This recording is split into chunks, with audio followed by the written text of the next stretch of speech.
Hello everyone, welcome back to my channel Tasvika studio.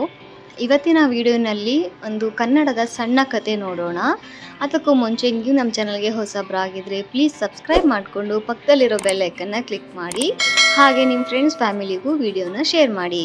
Let's begin the video. 4 ಸ್ನೇಹಿತರು ಮತ್ತು ಬೇಟೆಗಾರ.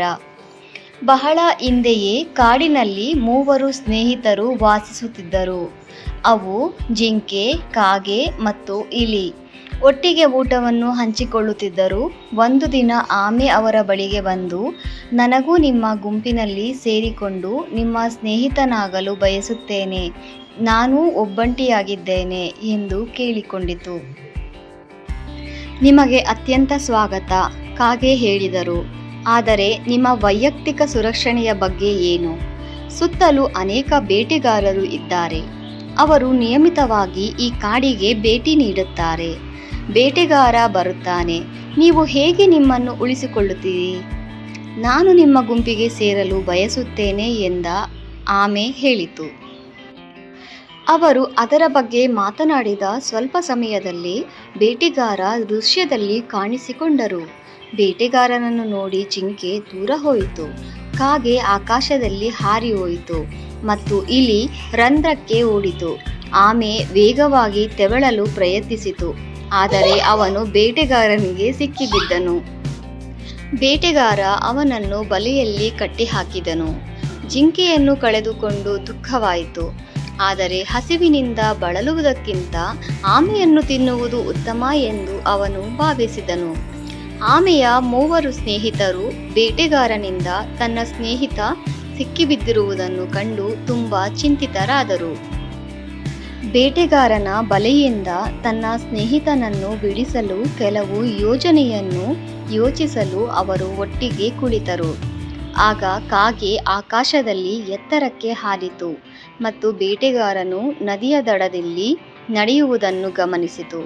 ಯೋಜನೆಯಂತೆ ಜಿಂಕೆ ಬೇಟೆಗಾರನ ಗಮನಕ್ಕೆ ಬಾರದೆ ಮುಂದೆ ಓಡಿತು ಮತ್ತು ಬೇಟೆಗಾರನ ಹಾದಿಯಲ್ಲಿ ಸತ್ತಂತೆ ಬಿದ್ದಿತು. ಬೇಟೆಗಾರ ದೂರದಿಂದಲೇ ನೆಲದ ಮೇಲೆ ಬಿದ್ದಿದ್ದ ಜಿಂಕೆಯನ್ನು ನೋಡಿದನು. ಮತ್ತೆ ಸಿಕ್ಕಿದ್ದು ತುಂಬ ಖುಷಿಯಾಯಿತು.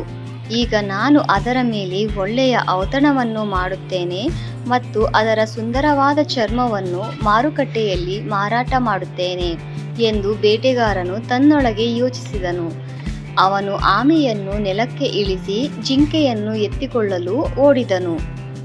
ಈ ಮಧ್ಯೆ ಯೋಚಿಸಿದಂತೆ ಇಲಿ ಬಲೆಯನ್ನು ಕಚ್ಚಿ ಆಮೆಯನ್ನು ಬಿಡಿಸಿತು.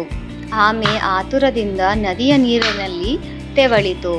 ಈ ಸ್ನೇಹಿತರ ಕಥಾವಸ್ತುವನ್ನು ತಿಳಿಯದೆ ಬೇಟೆಗಾರ ತನ್ನ ರುಚಿಕರವಾದ ಮಾಂಸ ಮತ್ತು ಸುಂದರವಾದ ಚರ್ಮಕ್ಕಾಗಿ ಪ್ರಿಯನನ್ನು ತರಲು ಹೋದನು. ಆದರೆ ಅವನು ತನ್ನ ಬಾಯಿಯನ್ನು ಅಗಾಧವಾಗಿ ನೋಡಿದನು. ಅವನು ಹತ್ತಿರ ತಲುಪಿದಾಗ ಜಿಂಕೆ ಇದ್ದಕ್ಕಿದ್ದಂತೆ ತನ್ನ ಪಾದದವರೆಗೆ ಎದ್ದು ಕಾಡಿನಲ್ಲಿ ದೂರ ಓಡಿತು. ಅವನಿಗೆ ಏನೂ ಅರ್ಥವಾಗುವ ಮೊದಲೇ ಜಿಂಕೆ ಕಣ್ಮರೆಯಾಯಿತು. ನಿರಾಶೆಗೊಂಡ ಬೇಟೆಗಾರನು ಬಲೆಗೆ ನೆಲದ ಮೇಲೆ ಬಿಟ್ಟು ಹೋದ ಆಮೆಯನ್ನು ಸಂಗ್ರಹಿಸಲು ಹಿಂತಿರುಗಿದನು. ಆದರೆ ಬಲೆ ಮೆಲ್ಲಗೆ ಬಿದ್ದಿರುವುದು ಮತ್ತು ಆಮೆ ಕಾಣೆಯಾಗಿರುವುದನ್ನು ಕಂಡು ಆಘಾತಗೊಂಡರು. ಒಂದು ಕ್ಷಣ ಬೇಟೆಗಾರನು ತಾನು ಕನಸು ಕಾಣುತ್ತಿದ್ದೇನೆ ಎಂದು ಭಾವಿಸಿದನು. ಆದರೆ ನೆಲದ ಮೇಲೆ ಬಿದ್ದಿರುವ ಹಾನಿಗೊಳಗಾದ ಬಲೆ ಅವರು ತುಂಬ ಎಚ್ಚರವಾಗಿರುವುದನ್ನು ಖಚಿತಪಡಿಸಲು ಸಾಕಷ್ಟು ಪುರಾವೆಯಾಗಿದೆ ಮತ್ತು ಯಾವುದೇ ಪವಾಡ ನಡೆದಿದೆ ಎಂದು ಅವರು ನಂಬುವಂತೆ ಒತ್ತಾಯಿಸಿದರು. ಈ ಘಟನೆಗಳಿಂದ ಬೇಟೆಗಾರ ಭಯಭೀತನಾಗಿ ಕಾಡಿನಿಂದ ಓಡಿಹೋದನು. 4 ಸ್ನೇಹಿತರು ಮತ್ತೊಮ್ಮೆ ಸಂತೋಷದಿಂದ ಬದುಕಲು ಪ್ರಾರಂಭಿಸಿದರು. ಒಗ್ಗಟ್ಟಿನಲ್ಲಿ ಬಲವಿದೆ.